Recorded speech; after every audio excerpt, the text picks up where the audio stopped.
Alright, this is a test for the Maybach 65.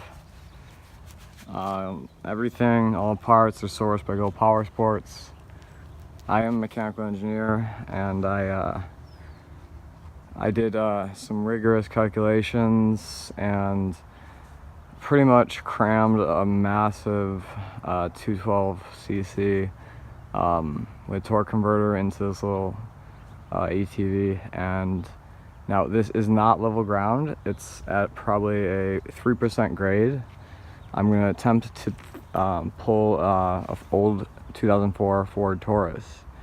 Now, to prove to you that it is not on level ground and we have a slight upward grade, there is a block in front of the Taurus stopping it from moving forward, and we have the Maybach 63, maybe 65 by the time I'm done shooting this video. So